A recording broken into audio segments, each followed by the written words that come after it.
You're listening to Coexist Podcast, the #1 spiritual podcast in Philippines, with Madam LQ, Nomer Mindmaster, and Tio Bry.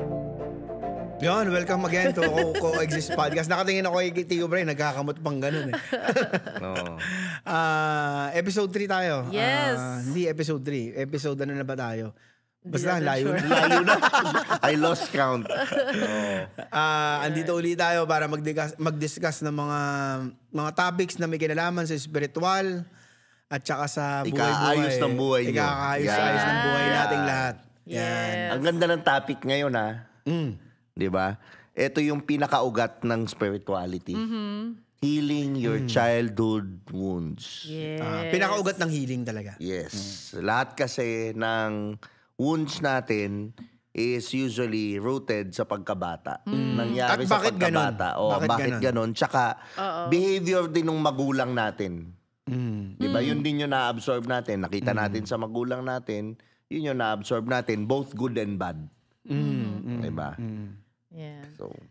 So ikaw, Bray, kamusta ka sa journey mo ng inner child mo? Yes. Inner child, dami. Madami. Putang ina, yun na lang masasabi ko. Napamura ka na lang. Napamura na lang ako. Ganon. Sobrang dami. Sobrang daming realizations ko as a child na, okay, hindi porket bata ka and masaya ang childhood mo, buo pamilya mo, is wala ka ng trauma. Kasi ang daming tao nag-iisip, ay, hindi ko kailangan yan. Spirituality, saya childhood ko, buo magulang ko. Pero ako, ganun din ako. Sobrang, ang ganda ng childhood ko, provider naman yung tatay ko. Tapos yung nagmamahalan sila ng mama ko, namatay yung mama ko, tatay ko nang libing sa mama ko. Pero ako itself, napakadami ko ding childhood trauma. Kasi sa childhood trauma, yung mga tipong mga sabi nila, 'di ba, na hindi yan porket na molestya ka ni Jollibee or whatever, mga ganyan. Hindi siya ganon. Nabugbog. Yung mga simpleng mga bagay na hindi ka pinapaiyak nung bata ka, trauma yun. Kasi nasusuppress yung emotion. So paglaki mo, bawal pala ako umiyak. Bawal ako magalit. Yan, isa yan. I-unpack muna natin isa-isa. Oo. I-unpack natin isa-isa. Unpack natin. Bakit napaka-importante? Kasi during yung childhood natin, napaka-importante talaga ng ages. Ang daming argument dito, 3 to 6, 3 to 9. But in general, is 3 years old to 6 years old. Ito kasi yung formative years natin. It was during this time na nung bata tayo, sumakay tayo ng walis, sinabi natin kabayo to, kabayo to. Yung saranggola, eroplano yun. Walang makakakontra sa'yo. Meaning to say, yun yung mga panahon na wala pang filter ang utak natin ng masama, mabuti, dapat o hindi. Diba? So kung ano sinabi sa ating dapat, yun yung dapat. Tinusunod natin. Mismo. Formative nga para tayong sponge. So, yung simpleng sinabi sa'yo ng nanay, following yung example ni Brian, simpleng sinabi sa'yo ng nanay, tatay mo, huwag kang mag-tantrums, masama yan. Yung bata hindi niya alam kung ano masama mabuti. Susunod lang siya, masama pa lang umiyak. So every time yung bata na yun makakaramdam ng pag-iyak, paggalit, ang tingin niya dun sa emotion na yun masama. Feeling niya masama siya. Kaya pagtanda, ayun, namaril sa kalye. Grabe yan. Oo. May ganon. Yung kasi, Suppressed. sinusuppress mo. Di ba? Ngayon, bakit napaka-importanteng malaman itong mga to? Kasi ang sabi nga ni Carl Jung, if you don't make the unconscious conscious, it will drive your life and you will call it destiny. Meaning to say, Ganda, no? yung mga bagay na hindi mo alam at hindi mo inalam, sasabihin mo, surrender. Surrender to fate. Ito bigay ng Diyos eh. Ito yung binigay sa aking lesson eh. So meron ka ring responsibility na alamin kung ano yung mga childhood. Minsan natatakot kasi tayo, sometimes trauma is too heavy a word. Yeah. But following yung tama naman na gamitin. But minsan tayo, kapag iniisip nating trauma, kailangan nating hindi na lang isipin. May ganun tayo eh. Yeah. Pag sinabi trauma, kinalimutan ko na lang. So, it's good and it's very healing, it's very helpful na malaman natin kung ano itong mga false programmings na to. So, bibigyan ko kayo ng mga bibigyan ko kayo ng clues. Isa sa mga pwede mong tignan is kung ano yung love language mo sa giving. Ikaw ba, Dayan? Ano bang love language mo paano ka mag-exercise ng love mo? Paano ako mag-exercise ng love? How do you show love? Surprises, ititrip Gifts. kita, gifts. Okay. Gifts. Park. Ikaw, Bri? Giving? Ako, gifts din ako. Gifts, service. Yeah. Ako, medyo kakaiba yung giving ko. I will figure you out. Figure out na yan. Saan nagpo-fall sa 5 yun? Pwedeng service. Okay. Pwedeng service. Kumbaga, iintindihin kita. Kahit minsan nakakawalang pasensya, mga ganon. Yes, iintindihin kita. Yun yung love language ko. Ngayon, yung love language daw natin sa giving, eto naman daw yung hindi na ibigay sa atin masyado nung bata tayo.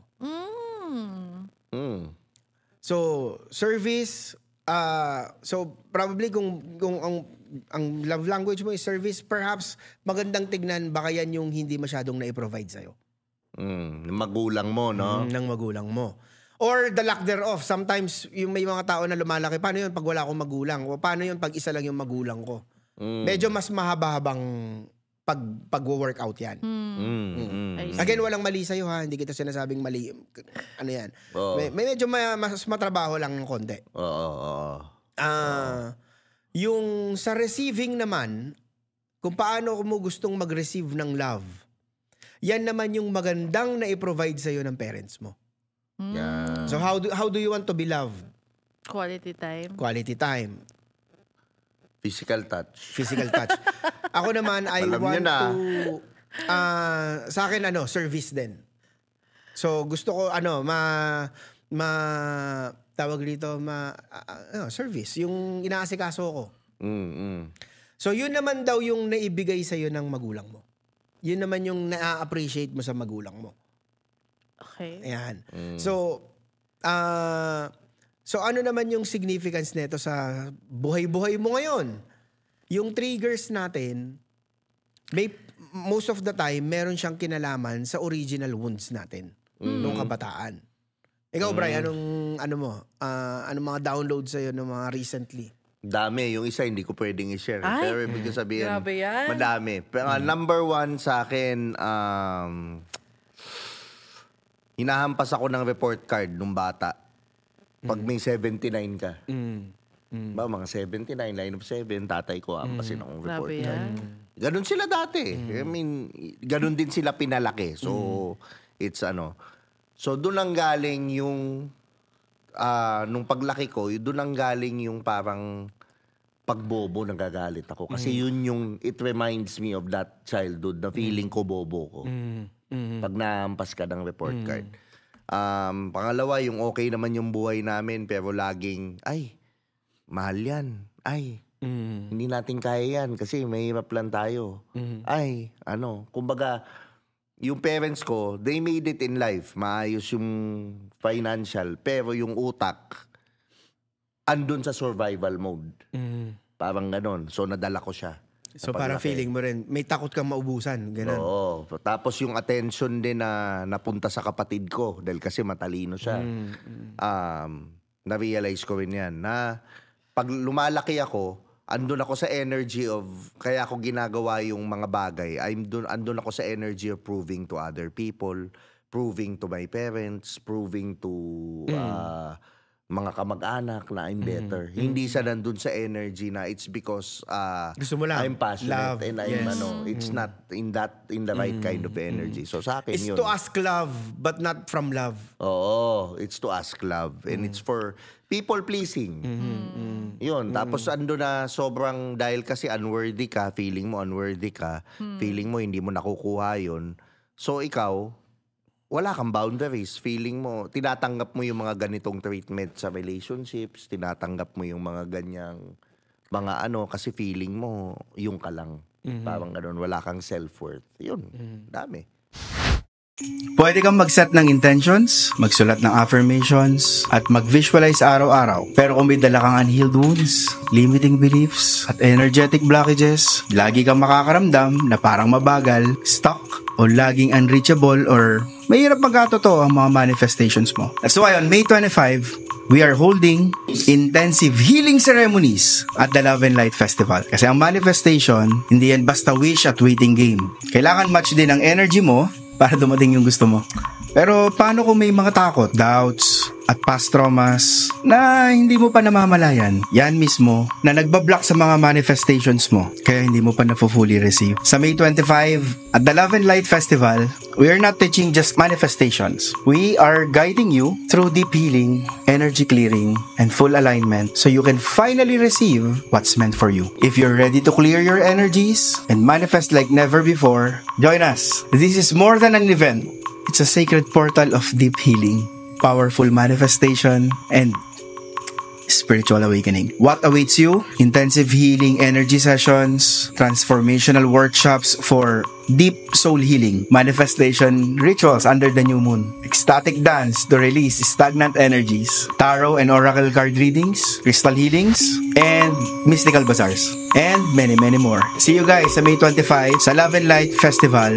Message kayo para makapag-register. Meron kaming mga exclusive early bird promos or visit our website www.spiritualityph. Tandaan mo, daig ng healed ang unhealed.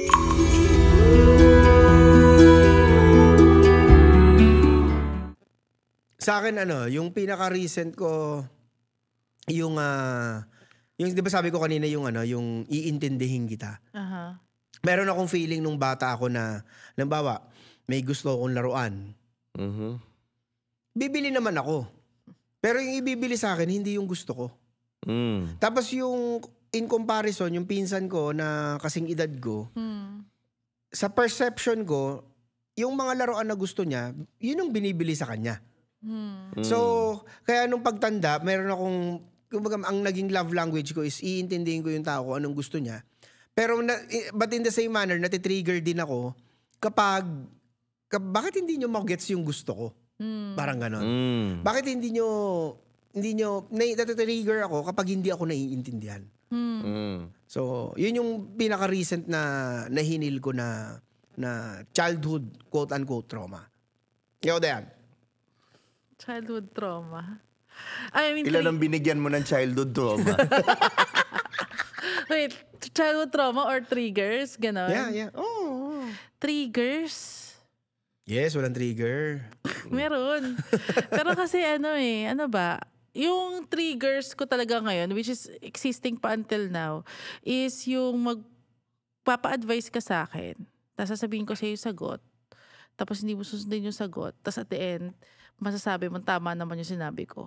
Tapos sasabi mo, ay, tama ka pala. Which is, parang nakakabwisit lang. Saan galing yun? Saan galing yun? Saan pagkabata mo? So parang feeling ko, there are times na parang... Ano yan? Di ba, hindi kaya dahil teacher yung nanay mo? Siguro. And parang lahat kasi ng lahat din ng mga tita ko sa kay lola ko, teacher din. And minsan, siguro may mga patterns kasi siguro ako nakikita na minsan hindi okay. Pagkatapos kapag sinabi ko sa kanila na hindi okay, parang hindi sila makikinig sa akin just because bata ako or what. Minsan sabihin nila parang, makinig ka sa nanay mo, hindi nanay mo makikinig sa'yo. Ikaw makinig sa nanay mo, ganyan. Tapos parang halos lahat may ganyan. tapos parang, I feel like, yung parang hindi binibigyan ng value yung sinasabi ko just because bata ako or mas matanda sila sa akin. Tapos at the end of the day, mapapatunayan na mas kibata ako, yung sinabi ko, yun yung nagkatotoo. So, invalidated feelings. Yes. As Chiron 12, Chiron 12 in Gemini, may ganun talaga din sa chart ko. So parang, hanggang ngayon, may trigger ako doon sa mga tao na, alam mo yon na minsan mag-a-ask ng advice sa akin, tapos sasabihin ko kung ano yung sagot, tapos hindi naman sila makikinig sa akin, pagkatapos babalik sila, oy, tama ka pala, bakit hindi ako nakikinig sa'yo? Parang, ang tanong, bakit ka naghingi ng advice sa akin at the very first place kung di mo naman pala susundin, at susundin mo rin pala yung nasa utak mo, di ba? Parang, hindi ko gets. So, parang nagkakaroon ako ng parang wounds na parang, bakit ganon? Bakit hindi binavalue ng ibang tao yung mga sinasabi ko? Kahit ilang beses sila napatunayan na tama naman. Hindi ko rin gets. Pero minsan iniisip ko, baka kasi yung lesson nila for them to realize yung lesson is hindi through my words but through experiences. Totoo rin. So, ewan. I don't know. Hindi, totoo rin. Totoo rin. Ayun. Mamaya na natin pag-usapan kung paano i-integrate. No? Kasi baka matapos tayo kagad integration. Pero marami kasi ako nakikita ngayon porque akala nila healing na yung nalaman nila na dito galing. Ang nangyayari ngayon, paramihan Paramihan ng nalaman ko ganito. Parang may nagsabi niyan si David Guillaume ko rin yata nakita yon na ang modern spirituality ngayon, paramihan ng labels. O paramihan ng trauma na nalabelan. May rin siya, trap din siya. Na at some point you have to go back to being in the present. So siguro yung integration is ano yung mga magagandang nangyari dahil napagdaanan mo yan. Yun yung pinakamagandang integration. Kasi pag sinabing integration, meaning to say, you don't just understand, you also overstand. Meaning you're over it, kahit sa ang anggulo mo tignan, sa ilalim, sa kaliwa, sa kanan, naiintindihan mo na. So, it comes with, na-appreciate mo na ba na pinagdaanan mo yan? Kasi as long as hindi mo na-appreciate yan, hindi yan healed. Pero kung nauna mong in-appreciate, ego bad yan. Kailangan mo muna ring ma-feel kung ano yung hindi magandang naidulot. And then next is yung ano naman yung maganda. Pero kung inuna mo yung maganda, you're bypassing. Kasi you have to heal, you have to feel it so that you can heal it. So if you don't feel, hindi yan healed. Pero minsan yung feeling, yung isang mga download ko, na-feel ko ng mga 30 minutes lang. Pwede naman. Na matindi. 30 minutes na matindi na talagang nanginginig ka, nag-ano ka, and then na-release mo, and then okay ka na. Dahil mabilis ka na kasi mag-integrate, Bri. Okay. Mabilis. Siyempre, dahil hindi ko naman i-diminish yung spiritual work na ginawa mo the last 3-4 years. Diba? Grabe naman talaga. Actually, yung 1 year na 2022, yun talaga yung pinakagabi. Pero yun, ngayon lang, it's just that yung mga transit ngayon talagang putang ina, mapapapush ka talaga Yun na lang alam mo yun. Yeah. Especially during eclipses. Especially last year. Dahil nga nagkaroon tayong dalawang ceremony na putang ina, talagang grabe yung Di ba? Ayun. Well, again, nagle-level up tayo. Dumadali yung pag-integrate. Pero dumadami yung trabaho, kailangan trabahuhin. Tsaka yung questioning din. Siguro dahil magkakasama tayo, merong mga tao kang mapapagtanungan. Kaya importante rin yung meron kayong grupo na mapagtatanungan mo, mapagsasabihan mo na, okay, ito yung nangyayari sa akin. Merong mag-hold space for you. In line with that, gumagawa kami ng group ngayon. Ganon din. Hindi, merong Love and Light Festival. May Love and Light Festival. Na actually, yan mismo yung ipa-facilitate ko. Yeah. Paano bumalik dun sa divine child natin. Yes. Yan. Yan naman yung turo sa atin ni Jesus Christ, di ba? Sabi nga, mas madali para sa mga bata na makapag-enter ng kingdom of heaven. Actually, yun sa akin, para mas dumali. Pag halimbawa may mga triggers ka, may mga inaano ka, like ako minsan sa relationship or whatever or sa saan galing to? Saan galing kay Little Brian? Ano nangyari kay Little Brian na eto yung naging produkto? Parang lagi ako doon. Kasi usually talaga yan, karaniwan sa pagkabata. So you have to meditate on it. You have to reflect on it. And then pag nahugot mo, doon mo ngayon patatawarin. Doon mo i-feel. Doon mo pasasalamatan. Yes. Sorry. Nauna kong sabihin yung mapasalamatan, pero ang una talaga is forgiveness. Patawarin yung tao and then patawarin yung sarili mo. Yun. But importante sa sarili mo. Napaka-importante ng forgiveness talaga. Oo. Napaka-importante. Yun talaga yun.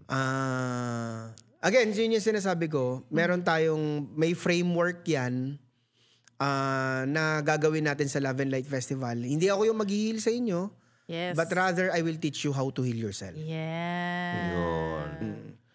Tsaka andun din minsan, universe na yung gagawa ng paraan Gagawin niyang obvious. Hindi. Minsan iharap niya na sa'yo. Yes. Inaharapin mo. Yes. Especially mga transits. Diba? Hindi ko sinasabing huwag kang magalit. Gusto mo, murahin mo na, anuhin mo na. Pero pagkatapos dun, okay ka na. Diba? Naharap mo. Actually, doon sa May 25 sa Love and Light Festival, parang ano siya, yung version na gagawin ni Kuya Nomer is more on a like advanced shadow work, hypnotherapy. Ayoko naman ng word na advance. Ayaw niya ng label. Ayaw niya ng label. Pero ako lang, ang nakita ko lang doon sa mga natulungan niya sa shadow work, marami kaming clients na before nag-antidepressants, diba? Pero by just attending kahit one session, minsan titigil na nila. So, ganun ka-effective yung kind nung guide. Nung healing na yun. And healing na yun. So, you shouldn't miss that. Meditation talaga, shadow work. Yun talaga siya. Yun ang purpose nun. Nakakalungkot lang ngayon parang ginagawa na rin siyang spiritual badge ngayon. Nag-shadow work ka ba? Pero ito yung mga ibang tao, isasabi lang, ako healed na ako. Pero hindi na naiintindihan na healing is a lifelong process. Hindi siya yung isang beses ka lang pumunta ng healing session or healing event or isang beses ka lang nag-shadow work, healed ka na. Kasi marami tayong dapat i-heal and it's a continuous process. And for example, kunwari, may na-heal ka about fear. Kasi spiral yung buhay, di ba? Pwedeng balikan mo uli yung same wound na yon for a deeper understanding naman. So, everything is like, kunwari, na-heal mo na yung level 1 mo sa fear, may babalikan ka uli with the same... Kaya may framework na tinuturo. Merong masculine, merong feminine. Kasi kumbaga parang imagine bahay ka na punong-puno ng baha. Yung mga baha, yun yung trauma mo. So yung feminine approach is yung pagbubukas ng mga bintana ng pinto, pag-agos ng baha, pag-agos ng luha. Yung masculine approach naman, so kung puro feminine ka lang, baka iyak lang ng iyak. 'Di ba? Kung yung masculine naman, yun naman yung pagkukumpuni ng mga gripo. Saan ba nang gagaling yung baha? Saan yung tubong may butas? Saan yung tubong may butas? Kung puro masculine ka lang naman, puro knowing, yun dun umaabot, yun yung sinasabi ko kanina, label lang ng label. Dito galing yan, dito galing yan, dito galing yan. So the idea really is masatisfy natin yung both masculine and feminine. Yes. Nang isang bagsakin, ng isang sabay. Then, sabi nga sa spirituality, pag nag-meet yung masculine at saka yung feminine, there is the Trinity. There is the perfected man, the marriage. The marriage will have a product of a perfected man, which is the Christ. Parang ganyan. Saka yung sa kanya naman, yung kay Der. On the other hand, yung sinasabi mong healed na ako, I am healed, nakakatulong din naman yun. Basta it's not based on ego. Kasi anytime pwede kang mag-timeline jump diba? At the same time na sabi mong, okay, I am healed. I am you feel good.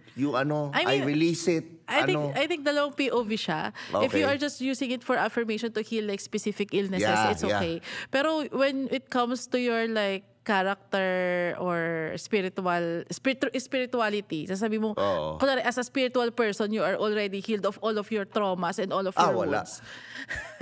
Brace yourself. Yun lang ang masasabi ko sa'yo. Brace yourself for the next challenges. Kasi ipapatunay.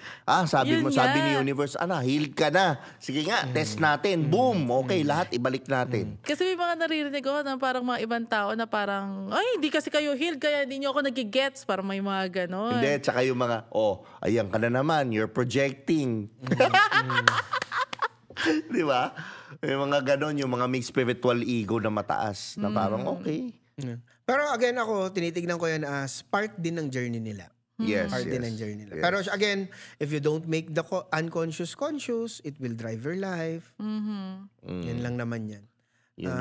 Pag may nakita kayong ganyan, pag-pray nyo na sana makita rin nila kagad.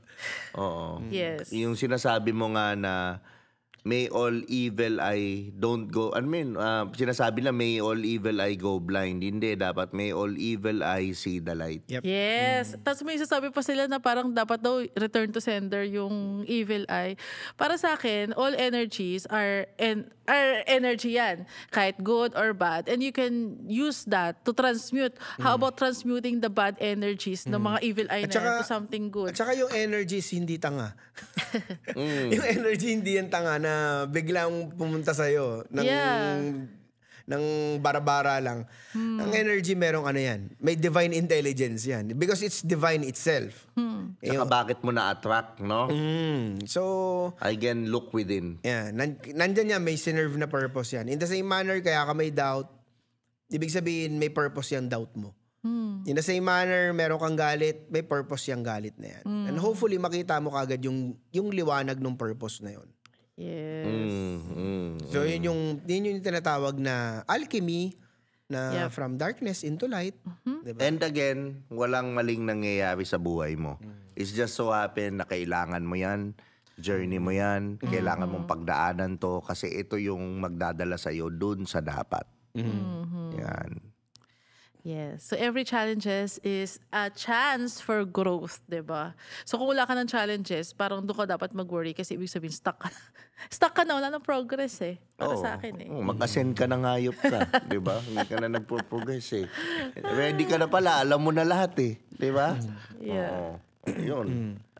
Wala talagang perfect na tao, 'di ba? Kita mo lahat naman tayo dito, hindi perfect, hindi ano. Pero we're trying to heal. We're all helping each other to heal. From another perspective, you are already perfect.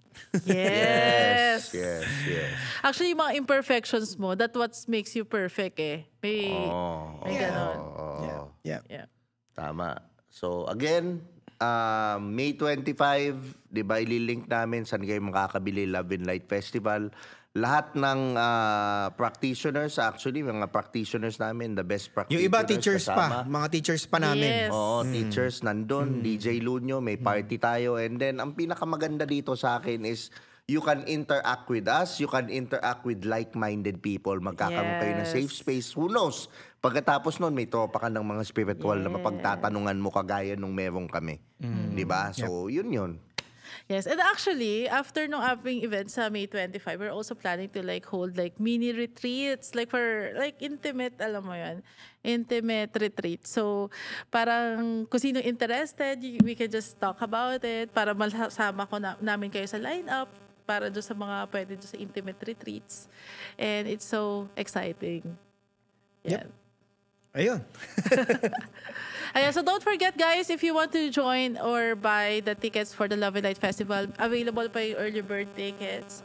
And yung link, makikita nyo dito sa baba ng video. And accepted yung credit card payments dyan sa links na yan. And you can also check the website for our products, www.spiritualteam.ph. And thank you so much to Tritone Studios for hosting us in this episode of podcast. Yan. So, we bid adieu, we bid farewell. See you on the Love and Light Festival. Love and light to everyone. Yes. Also, please feel free to rate, subscribe, and leave a review wherever you listen to your podcasts. That helps others find the show, and we greatly appreciate it. Once again, we thank you for joining us on the Coexist podcast. We'll catch you in the next episode. And until then, love and light. Real talk, gaano nakatagal ang mga manifestations mo? Ilang affirmations na ba na isulat mo? Ilang rituals na ba ang nagawa mo? Pero bakit ang tagal pa rin dumating ng gusto mo? Pero teka lang, hindi mali yung ginagawa mo ha. Huwag ka lang maghabol. Ang kailangan mo lang gawin is mag-align.